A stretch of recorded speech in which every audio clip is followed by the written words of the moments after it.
धानी लालू वे टूटेला कन से भगवान के मंदिर माँ बजत बंसी गा ले जलान दे। हमारे साथ मौजूद है गरिमा दिवाकर। गरिमा दिवाकर एक छत्तीसगढ़ में पूरे देश में एक बड़ी नेम, बड़ी फेम। आप लगभग 2012 में आपने एक सिंगिंग शो में भी आपने पार्टिसिपेट किया था, देश भर में नाम, और अचानक एनएचडी की तरफ कैसे रुख हो गया? आपको कुछ और करना है तो उसके लिए आपको सीखना जरूरी है, अपना कंफर्ट जोन ब्रेक करना बहुत जरूरी है, और वो मेरा कंफर्ट जोन वहाँ पे ब्रेक हुआ जो मैं चाहती थी। मानो मनोती संगी चौका पुरावो जी लीपांग ना दुबारी दिया ना जलावो जी। कितना डिफिकल्ट होता है कि आप एक स्टारडम को जी रहे हैं, आप बड़े नेम फेम के साथ चल रहे हैं, और अचानक अपने कंफर्ट जोन को ब्रेक करना, ये है तो चैलेंज, और ये चैलेंज हर कोई ले भी नहीं सकता। आपने कहा कि राम लक्ष्मण की जोड़ी स्वर्णा दिवाकर और गरिमा दिवाकर, दोनों बहनों में कभी कंपटीशन नहीं हुआ? बहुत बहुत हम मार पीट किए हैं बहुत। 16 सिंगार करके लाले चुनरिया उड़ चले आबे हो मैया अंगना मामोर, चले आबे भवानी अंगना मामोर। क्या कुछ इन फ्यूचर प्रोजेक्ट हैं आपके? क्या करने जा रही है गरिमा? दर्शक जानना चाहेंगे इस बात को। नए कुछ प्रोजेक्ट्स हमने किए हैं, वो भी रिलीज होने वाले हैं। कई ऐसे कलाकार होते हैं जो गुमनामी के अंधेरे में खो जाते हैं। आजकल की दुनिया ही वैसी हो गई है, यूट्यूब आपको कब वायरल कर दे और कब, वो बहुत कम समय की उपलब्धि होती है। तो मैं तो इसीलिए कहती हूँ कि आप जिस भी क्षेत्र में काम कर रहे हैं उस क्षेत्र का अध्ययन करें, वो बहुत जरूरी है।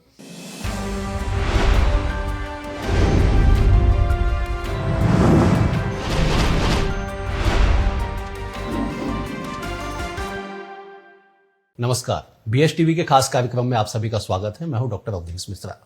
आज हमारे साथ एक ऐसी शख्सियत मौजूद है जो छत्तीसगढ़ ही नहीं पूरे देश में किसी नाम की मोहताज, किसी पहचान की मोहताज नहीं है। हमारे साथ मौजूद है गरिमा दिवाकर, जिसे आप एक बतौर सिंगर, बतौर लोक गायिका बहुत अच्छे से जानते हैं। लेकिन अभी ही हाल में छत्तीसगढ़ में एक मूवी आई सुकवा, जिसमें मेन कैरेक्टर में, मेन रोल में गरिमा दिवाकर उसमें काम कर रही है। गरिमा जी, बहुत स्वागत है आपका हमारे खास कार्यक्रम में। लोक गायिका, मैं पहले इसी पार्ट पे आपसे बात कर लेता हूं कि एक लोक गायिका का कलाकार होना, मतलब एक्टिंग की दुनिया में जाना, कैसे संभव हो पाया? देखिए, मुझे ये लगता है कि बचपन से मैं संगीत की सेवा करती रही और गाना गाती रही। तो जब गाना भी हम गाते हैं, संगीत भी करते हैं, तो उसमें सुर होता है, उसमें शब्द होते हैं। उस सुर में और शब्दों में हम अपनी कल्पना जीते हैं, हम उसमें भी उस चरित्र को जीते हैं। तो सुरों के माध्यम से संगीत में मैंने चरित्र तो बहुत सारा जिया हुआ था। फिर थिएटर में भी मुझे बड़ा इंटरेस्ट था बचपन से ही, तो मुझे मौका मिला एनएसडी में जाने का और थिएटर करने का। तो यहाँ से मेरी शुरुआत हुई कि मैं संगीत के माध्यम से जो चरित्र जीती आई थी उसको खुद से ही एक चरित्र बन के उस कैरेक्टर को जीऊं। एनएसडी में सिलेक्शन होना हर कलाकार का एक सपना होता है कि एनएसडी से पास आउट में हो या हो जाऊं, ऐसे करके। एनएसडी तक का सफर कैसे रहा, कैसे आपने चुना? इसलिए पूछ रहा हूं क्योंकि गरिमा दिवाकर एक छत्तीसगढ़ में, पूरे देश में एक बड़ी नेम, बड़ी फेम।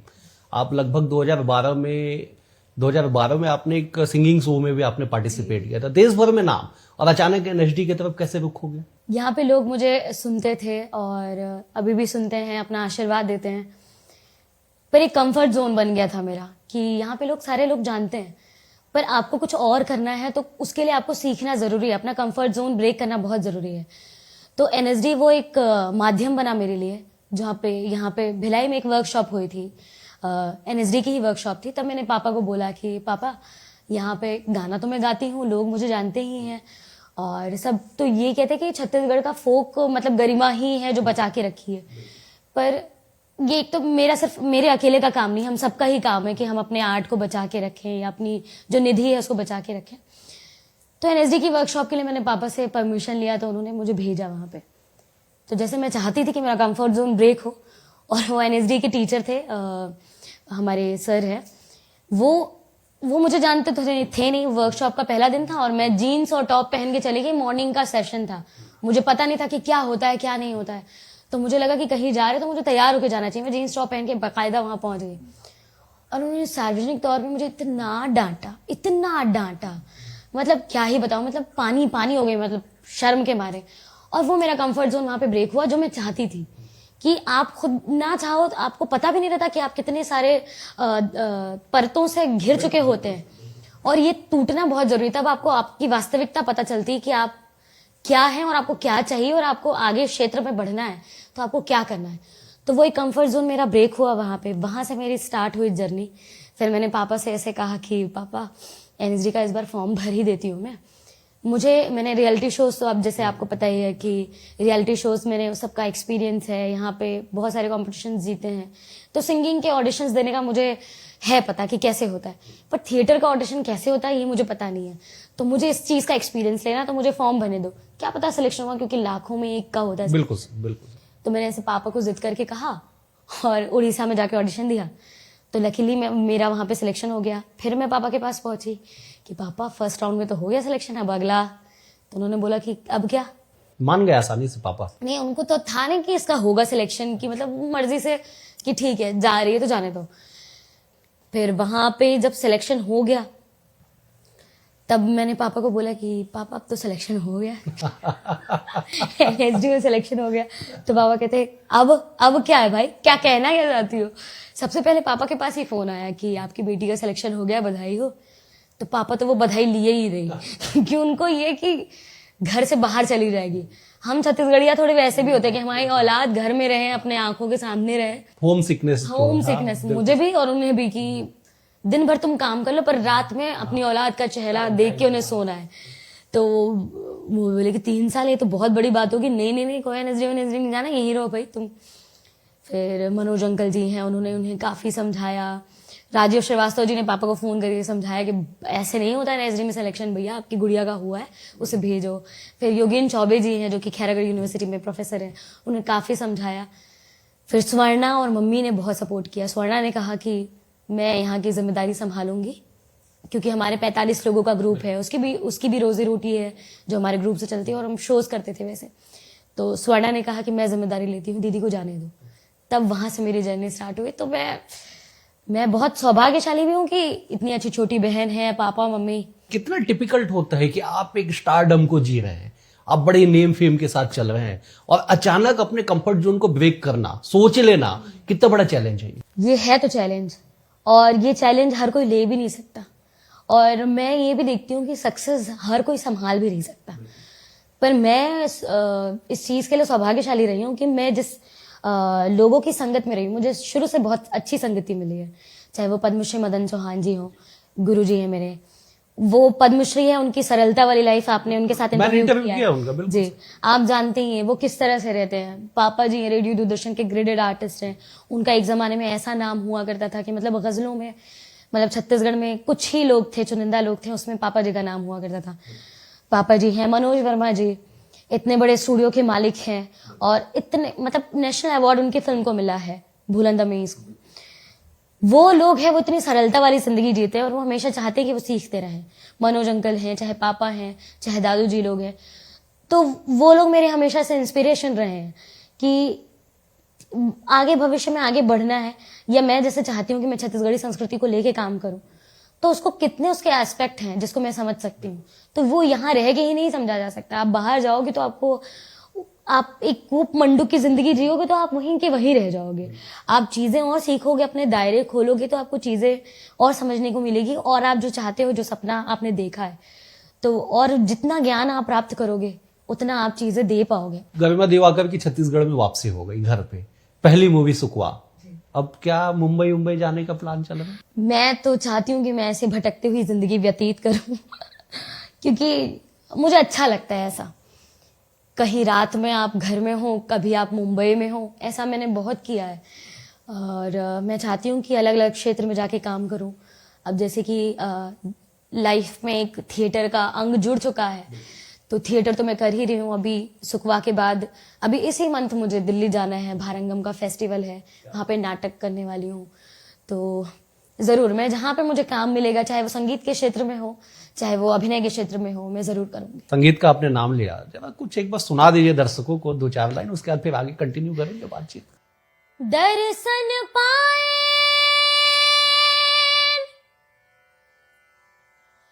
ए दिन हामन आए हे भगवान,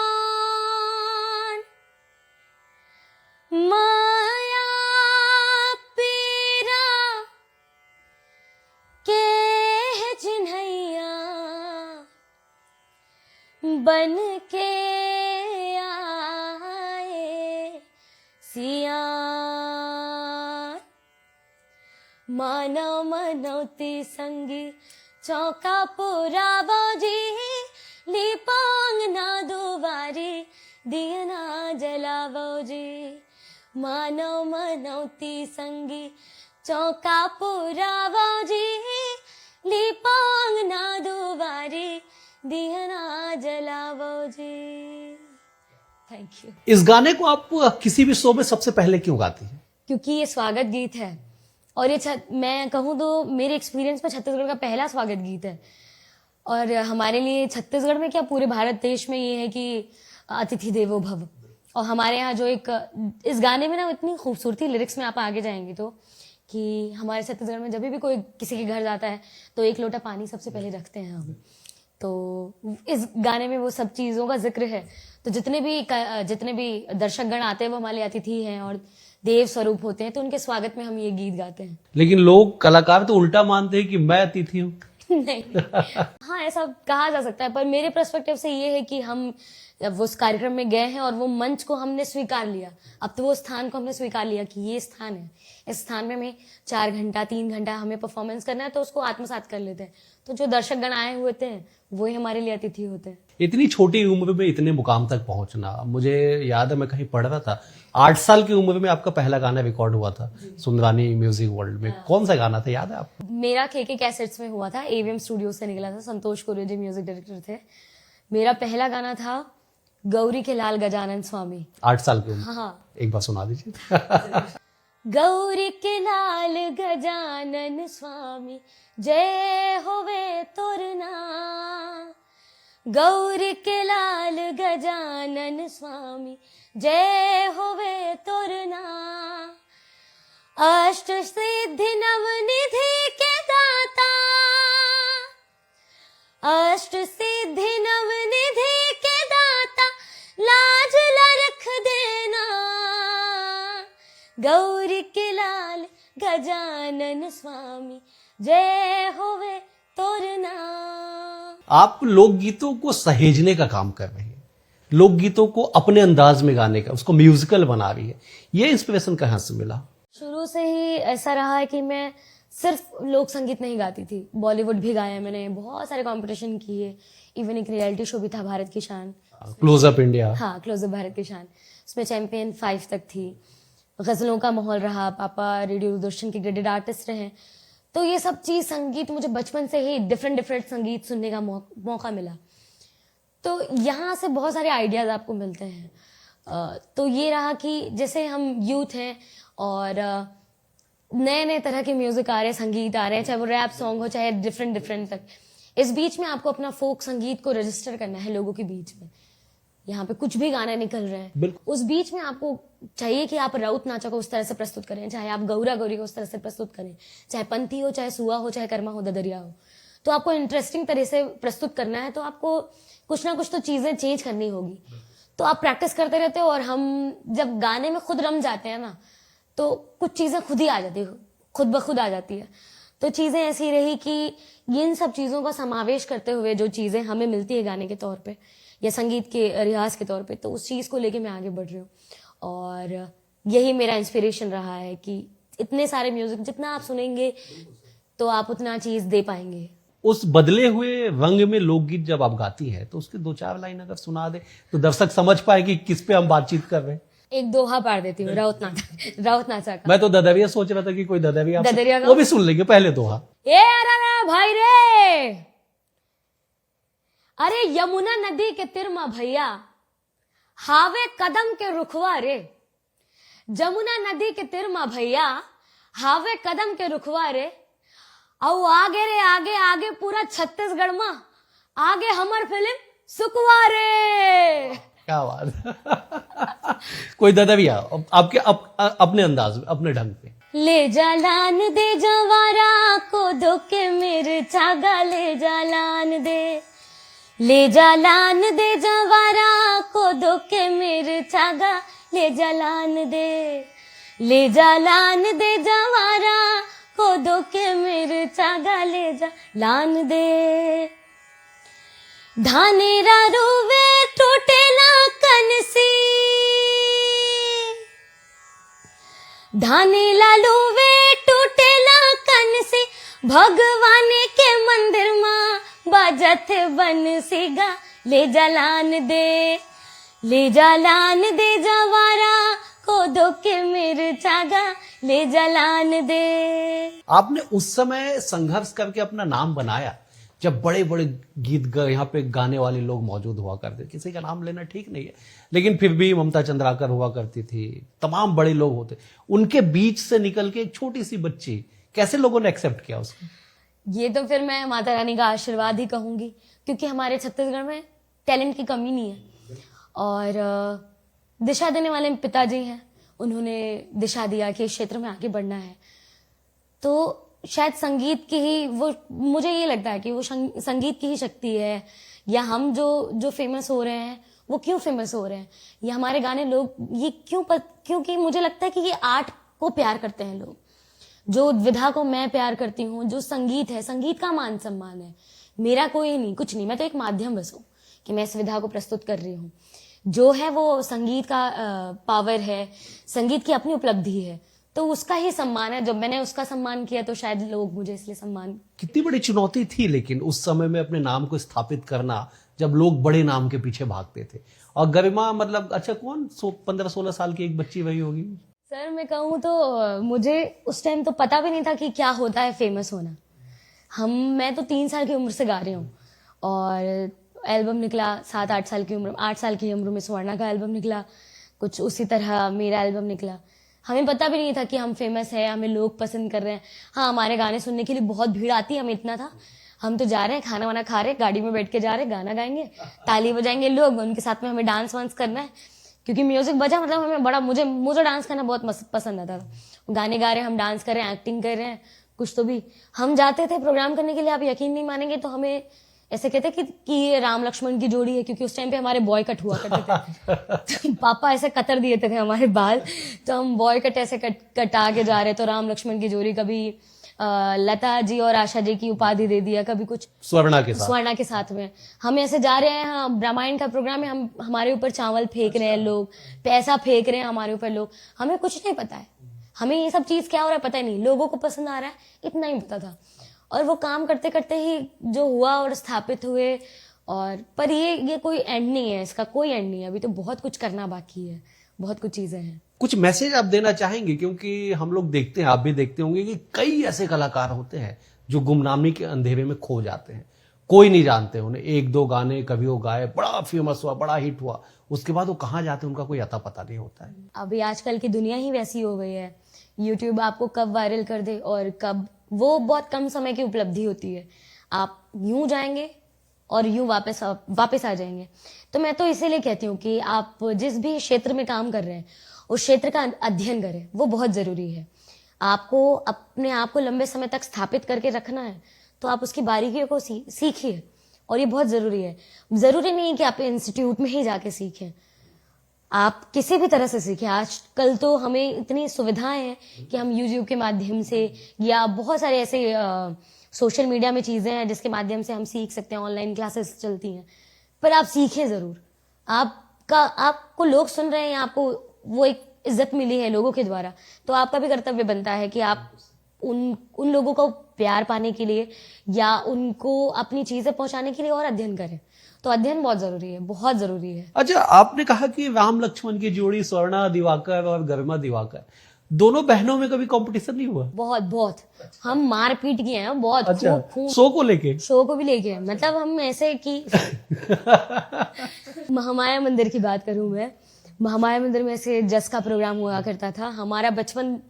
मंदिरों में, चाहे मंदिर हो गए, मजार हो गए, दादू जी के साथ में हम लोग पहले कोरस करने के लिए जाया करते थे, तो ऐसी हमारी जर्नी थी। वहां पे हम दो भजन गाते थे, दोनों छोटे छोटे गोद में बैठे हैं, पता दिख भी नहीं रहे, कभी खड़ा कर दिया हमें, छोटे छोटे हैं और हम गा रहे हैं, राजिम कुंभ हो गए वैसे। तो वो एक तो उसको ये है कि उसको अपने मेकअप किट से बड़ा प्यार है। अच्छा। उसके मेकअप किट से आप कुछ भी नहीं ले सकते हो। अगर लिया तो वो उसके अंदर का प्यार जागृत हो गया कि हाँ मेरी दीदी जा रही है कहीं, तो वो कुछ लिपस्टिक वगैरह दे दिया तो दे दिया। और उसको मैं कहीं जा रही हूँ ना, तो उसको ये रहता है कि तू आ मता, तू सुरक्षित आ, मेरी लिपस्टिक आनी चाहिए मेरा वो आई शेडो है वो वही वापस आना चाहिए। और कंपटीशन की ही बात है, घर में ही वैसा कंपटीशन रहा तो वो, जैसे कि मैं अभी कहूँ तो मैं ऐसे जाते जाते कहीं गिर जाती थी ना, तो स्वर्णा वहीं जाके गिरती थी कि दीदी यहाँ पे गिरी है, मुझे भी यहीं पे गिरना है, ऐसे ही करना है। दीदी ने गाना शुरू किया, अच्छा पापा तो इसे प्यार कर रहे हैं, मैं भी गाना गाऊंगी। तो वो मेरा मुंह बंद करके वो खुद गाती थी कि नहीं, ये वाला गाना मैं गाऊंगी। तो वो कंपटीशन हम दोनों के बीच में रहा और वो बहुत हेल्दी कंपटीशन रहा। तो स्वर्णा की मैं बहुत अच्छी दोस्त हूँ, स्वर्णा मेरी बहुत अच्छी दोस्त है, हम एक दूसरे के बहुत अच्छे कॉम्पिटिटर हैं और हम एक दूसरे को बहुत सपोर्ट भी करते हैं। तो ये सारी चीजें हैं हम दोनों के बीच में हम कभी गाना गाते वक्त कहीं सुर उसका गलत लग गया, मैं चिकोटी काट दूंगी, तो क्या गा रही है स्टेज पे ही, वही मारपीट हो रहा है ना हम लोग का, अंदरूनी मारपीट चल रही है, लोगों को पता ही नहीं, हम तो हंस के गा रहे हैं, इधर चिकोटी चल रहा है, मारपीट चल रही है, अंदर ही अंदर हमारे गुस्सा भरा हुआ है, पर हम तो ऐसे गा रहे हैं जय हो जय हो। तो ऐसी हम लोगों की जोड़ी है। आपने जस का नाम लिया, जस गीत के बिना छत्तीसगढ़ का संगीत अधूरा माना जाता है, तो कुछ जस गीत अगर कुछ सुना दे 2 लाइन। तो ये जो गीत है दादू जी बोले तो मदन चौहान जी की आवाज में सुना है मैंने, उनसे ही सीखा था। 16 सिंगार करके लाली चुनरिया ओढ़े, 16 सिंगार करके लाली चुनरिया ओढ़े, 16 सिंगार करके लाली चुनरिया ओढ़े, चले आबे हो मैया अंगना मामोर, चले आबे भवानी अंगना मामोर, चले आबे हो मैया अंगना मामोर, चले आबे भवानी अंगना मामोर। 16 सिंगार करके लाली चुनरिया ओढ़, चले आबे हो मैया अंगना मामोर, चले आबे भवानी अंगना मोर। आवत अंगना बटोरो हो मैया मोर, गंगा जल छिड़का हो वो, गंगा जल छिड़का हो, गंगा जल छिड़का हो भवानी मोर, गंगा जल छिड़का हो वो, गंगा जल छिड़का हो। ये दे चंदन पिढ़ोलिया में बैठे लदे हो, बीड़ा पान खवा हो वो, बीड़ा पान खवा हो, चले आबे हो मैया अंगना मामोर, चले आबे भवानी अंगना मामोर। क्या बात। स्वर्णा रहती तो अभी चिंगूटी काट लेती आपको। ये लाइन मैं गाऊं। अच्छा, एनएचडी की बात से हमने शुरुआत की थी। 2022 में आपका एक वीडियो वायरल हुआ, इजरायली डायरेक्टर को आपने हवेली गाना गवा दिया। कैसा रहा था वो, क्या वाकया था वो वाकया ऐसा था कि स्कूल में ऐसा होता है कि बहुत सारे कोर्स के डिजाइन होते हैं, उसमें फॉरेन प्रोडक्शन होता है। फॉरेन प्रोडक्शन के अंतर्गत बाहर से कोई डायरेक्टर आता है और अपने क्षेत्र का कुछ नाटक है वो हमारे साथ में शेयर करता है और हमारे साथ प्रोडक्शन करता है। तो वो इजराइल से आए हुए थे, मायन इवन, तो वो अपने क्षेत्र में काफी फेमस, वो संगीत भी उनको बहुत अच्छे से आता था और बहुत अच्छा गाते थे वो खुद ही। तो उन्होंने क्या किया कि उनको पता चला कि अच्छा ये तो गाती है, तो वो क्लास के बाद वो कॉर्ड लगा के वो मुझे बहुत सारा इजराइलियन गाना सिखाया था उन्होंने। तो मैं कुछ ऐसे गाती रहती थी उस टाइम पे उनके साथ में। तो मैंने एक दिन कहा कि सुनो सर, अब आप बैठिए, अब आप बैठिए, अभी आपने मुझे बहुत इजरायली गाना सिखाया, अभी हरेली आ रहा है, हमारे छत्तीसगढ़ का पहला त्योहार है, तो आप गाएं मेरे साथ हरेली। तो बोले ठीक है बिल्कुल। तो वो बहुत जॉली नेचर के थे और बहुत आसानी से उन्होंने अपने शब्दों में, मैंने उनको बोला कि आप लिखें, तो उनको मैंने लिखाया हरेली तिहार मऊहा के झाड़ बस्ती बांधे बैगा। तो उन्होंने लिखा, उसके फिर उन्होंने गाया साथ में। अच्छा, उस एक्सेंट में गा के बताइएगा आप, जिस एक्सेंट में उन्होंने गाया था। हरेली तिहार मऊहा के झाड़ बस्ती बांधे बैगा, हरियर है हरेली तिहार गेड़ी नागर बैला, गेड़ी नागर बैला, गेड़ी नागर बैला।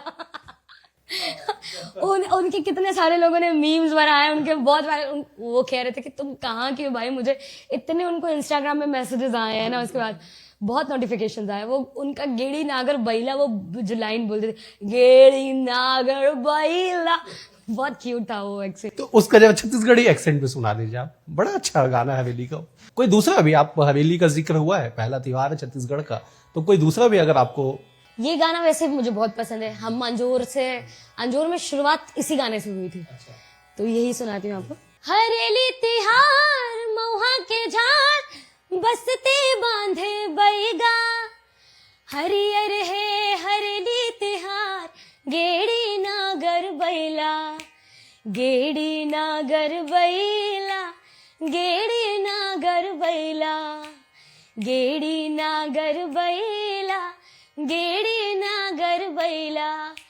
हरेली तिहार मऊहा के झाड़ बसते बांधे बैगा, हरियर है हरेली तिहार गेड़ी नागर बैला।